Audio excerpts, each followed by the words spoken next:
All right, so I'm a custom car builder and I just like to paint everything I see. But the Patina look is really in style right now. The cost of paint jobs, etc., the time it takes.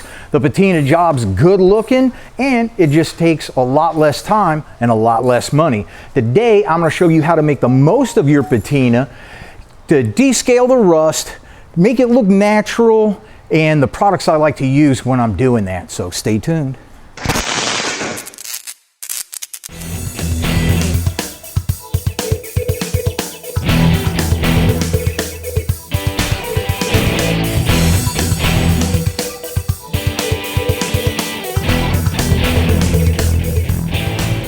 So before we want to talk about what we are going to do, let's talk about what we don't want to do. We don't want to sand this down to the point we've got big patches of metal. What we're trying to do is preserve. We're trying to preserve the rust and the leftover paint and primer that's still on there. So what a lot of guys do is they'll bust out the CLR, but I find this just a little bit too aggressive.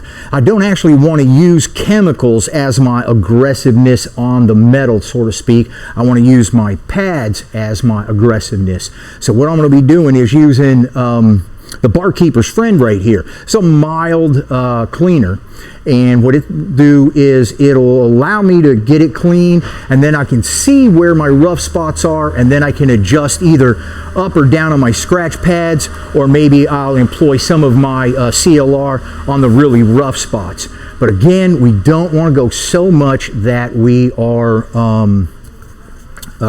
getting big patches of white metal. I just got to get a few more things and then we'll get started, okay?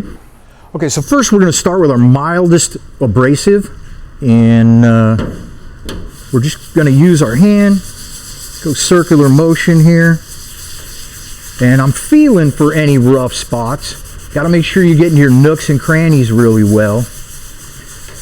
And if you get tired of doing this by your hand, you can use a DA sander, and you're going to get a lot more stuff done a lot quicker, but you can just do your by hand. And this is feeling really good. I really don't have any large abrasive rust scale on this, so this really isn't going to be that big of a deal to do. Now, one thing you want to remember about the cleaners is that if you leave it on there, it's just going to keep cleaning, if you will. So you're going to want to have some water or a bucket of water, and you're going to want to have yourself some rags and clean it off after you get done doing a section. Don't do the entire car and leave everything on. Just do section by section. Make it easy on yourself. You know, you got to pace yourself out. If you try to do the whole truck in one shot, it's going to be a bit much.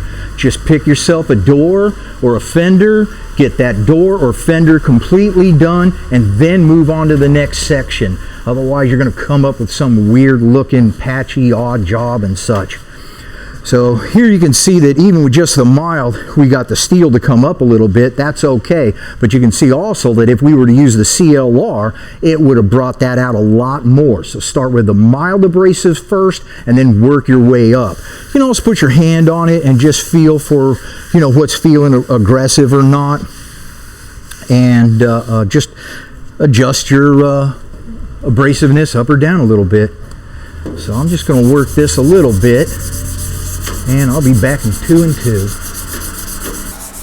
All right, so that's what you want to do if you've got more aggressive rust and things are a bit rough and such. Now let's say, for instance, you've got a lot of paint on your truck still, like this one right here, but you've got a bunch of chips and it's really uneven and it's really rough. Here we're going to have to get a little bit more aggressive, and luckily we can because we've got the paint on there. You can see certain edges there blended in really nice, but the rest of this isn't so much.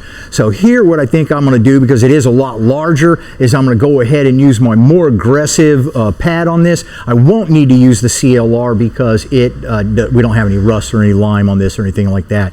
Now they actually sell these pads round for your buffers here, but you can just use the square ones too, and it works just fine. And what you're going to want to do is put it on your pad first, just like you'd be color sanding and polishing, and then you just kind of want to spread it around a little bit, kind of get it even, and then like to start on my any lines or edges I have, because if you don't specifically hit those first, a lot of times you'll miss them. And then once I get that area, I can work out from there. You can see I'm doing a little bit of an angle this way, and then I'll come back and I'll do the angle the opposite way.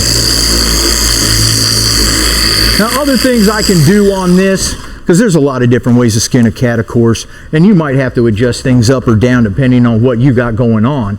But if I wanted to get this a little bit better, that is pretty aggressive still, so I might try some like 1,000 grit on here, maybe 2,000 grit, and then see how it's working for me. I just want to do small sections though and see what kind of how it's working, and then I'll either adjust up or down in my sandpaper grit or my pad grit right here. Once I've got it pretty nice and smooth, then I can come back and polish off with my no scratch right here and get it a little bit nicer.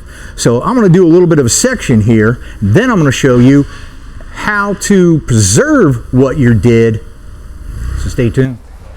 All right, so now I have the hood basically where I want it. We've gotten rid of scaly rust. We've gotten down any chips of paint or anything like that. It's clean. And now we've got a couple of options of how we're going to preserve it. You can actually just wax this if you wanted to. You could get an orbital polishing pad out, and you could go ahead and use your wax and polish it also. Another thing that I like to do really is use linseed oil. Also, if you've still got kind of a rough texture, then polishing on this kind of a hood generally doesn't work as well, but the linseed oil will. It's bringing out the paint a little bit. You can see the colors a little bit more better. You can see that it is making the rust nice and even and mellow look, and it just makes it pop. So what you're going to do is start away from you, okay? You don't want to go here and then lean over and get a bunch of oil on you. You start all the way at the opposite end, and you go ahead and you just probably put it on there reasonably liberal, okay? That might have been a little bit too much there, but you're going to get this everywhere and spread it all over the place, okay? And get it on everything. Then what we're going to do is we're going to see if we've got any like pools of the linseed oil laying around. We don't want a big puddle of it or anything like that. So we'll come back and we'll give it one more wipe down to make sure that everything's even. Now, don't do this outside in a windy day when there's a lot of oil, dust and dirt flying around, because it will stick to this like nobody's business, baby. And you're really going to have trouble taking it off. So make sure it's not a windy day. Make sure you're inside. Make sure that you're not out in the sun also, because it makes this dry out faster, and the other things too. You really want to do this inside where it's covered.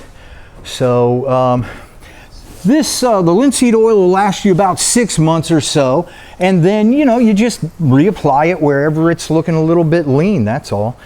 See how you see in the contrast now that you couldn't see before?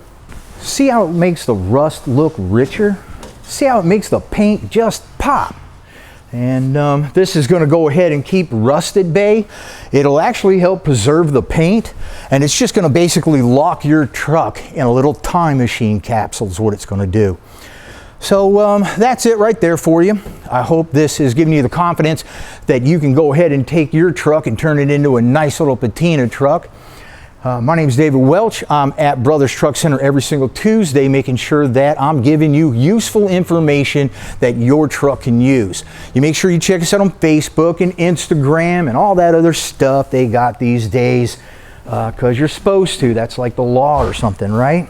And make sure you subscribe, because that's the law too. We'll see you next time, man.